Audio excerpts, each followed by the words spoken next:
मेरी माटी मेरा देश माटी को नमन वीरों का वंदन प्रधानमंत्री श्री नरेंद्र मोदी डांगरियार दूरदर्शी कार्यसूचीर सूचनारे मातृभूमिर हके शहीद हुआ वीर योद्धाসকলৰ प्रति श्रद्धांजलि जनाय मुख्यमंत्री डॉक्टर हिमंत बिश्व शर्मा डांगरियार नेतृत्वाधीन অসম सरकारे आयोजन करिছে शिलाफलकम 9 আগষ্টত शिलाफलकমৰ उत्सर्गा कार्यसूचीर अंतर्गत विद्यालय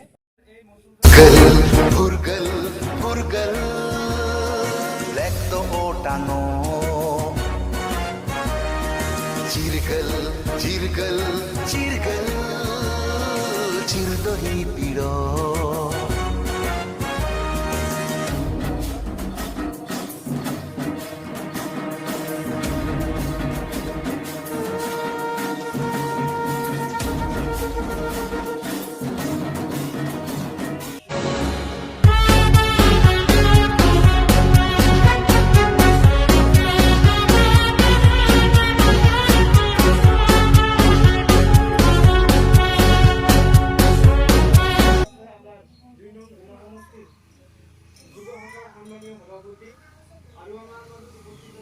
प्राइमरी प्रेसिडेंट सेक्रेटरी और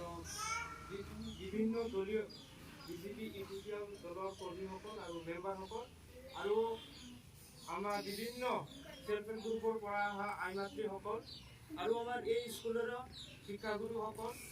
तो सकलोके मोर तरफ आंतरिक अभिनंदन पोनप्रथमे आजिर दिन प्रधानमंत्री डांगरिया जी उपदेश दिसे जे समग्र भारतवर्षर जिबिलाक माने व्यक्ति स्वाधीन हो गए সেই সকল ব্যক্তির কারণে আমি আজি দিনটো 1 মিনিট মৌনতা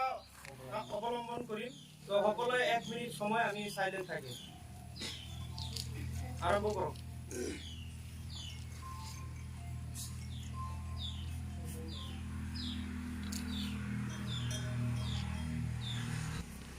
আজি আমি আমার এই বসুন্ধরা ভিসিডিসি অন্তর্গত যি এখন শহীদ মিনার আমাক এখন ভিসিডিসি অনুষ্ঠান কৰিব দিছে এই অনুষ্ঠানত আজি আমি এখন জাতীয় পতাকা উত্তোলন কৰিব গৈ আছো আজি 15 আগষ্ট এই 15 আগষ্ট আমি সকলোৱে জানো প্ৰত্যেকজন ভাৰতবাসীয়ে জানো যে আজিৰ দিনটোতে 1947 চনতে ভাৰত স্বাধীন হৈছে এই স্বাধীনত সময়ত আমাৰ ভাৰতবৰ্ষৰ বহুত মানুহৰ জীবন ত্যাগ কৰিব লগা হৈছে এই উপলক্ষে আজি আমাৰ মসুদৰা ভিসিডিসিত এখন ফলক লগাব দিছে এই ফলকটো আজিৰ পৰা আমি আনুষ্ঠানিকভাৱে ইয়াত উদযাপন কৰিলো লগতে ইয়াত আমি আজি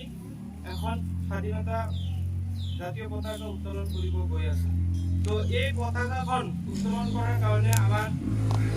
গৌৰবন উন্নয়ন খণ্ডৰ আমাৰ জুনিয়ৰ ইঞ্জিনিয়াৰ তেখেতক আমি এই পতাকা উত্তোলন কৰাৰ কাৰণে অনুৰোধ জনাই লগতে আমাৰ স্যাৰ অবসৰপ্ৰাপ্ত পৰমশ্ৰী বাবা ডাঙৰীয়া তেখেতক ভালকৈ কৰি দিয়ে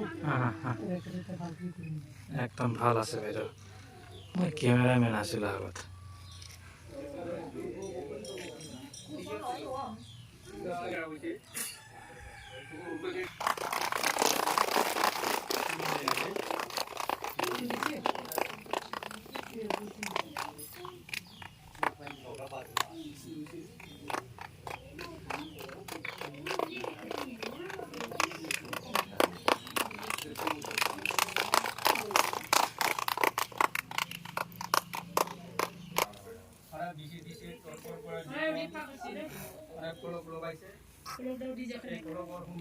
আজি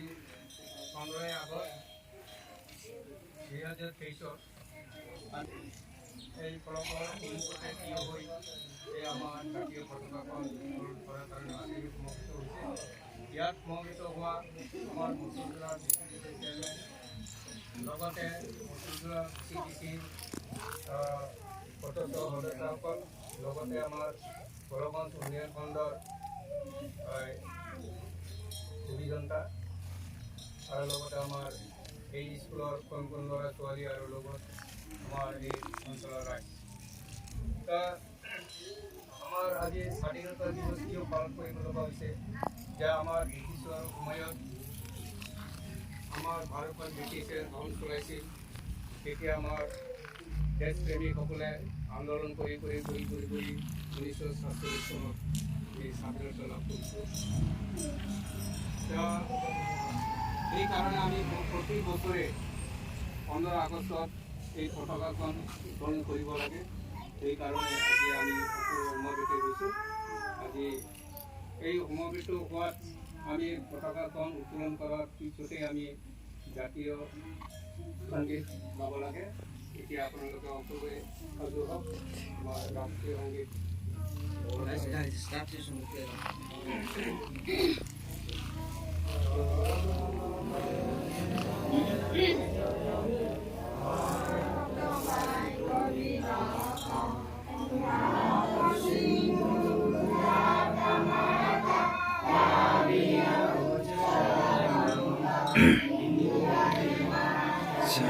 Yamuna Ganga Uttala Jagadhitaranga Subhaname Jage Subha Asisa Mage Tava Jaya Gata Kana Mangala Daika Jaya Hai Bharata Bhagya Vidata Jaya Hai Jaya Hai Jaya Hai Jaya Jaya Jaya Jaya Hai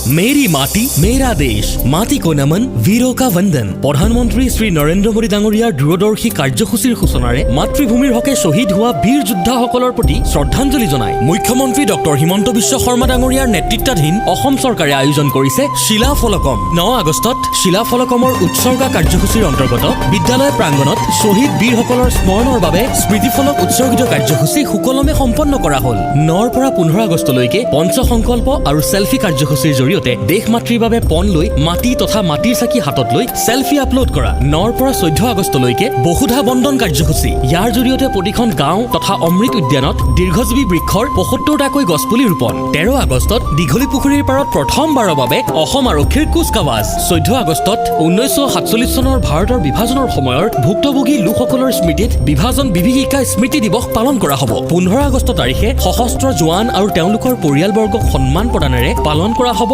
শহীদ বীৰসকলৰ বন্দন ইয়াৰ উপৰিও হৰ ঘৰ তিৰংগা অভিযানৰ অংশৰূপে 9 আগষ্টৰ পৰা 15 আগষ্টলৈ ৰাষ্ট্ৰীয় পতাকা উত্তোলন আৰু ৰাষ্ট্ৰীয় সংগীত পৰিবেশন কৰা হ'ব আহক আমি সকলোৱে এই মহান মেৰী মাটি মেৰা দেশ অভিযানৰ কাৰ্যসূচীত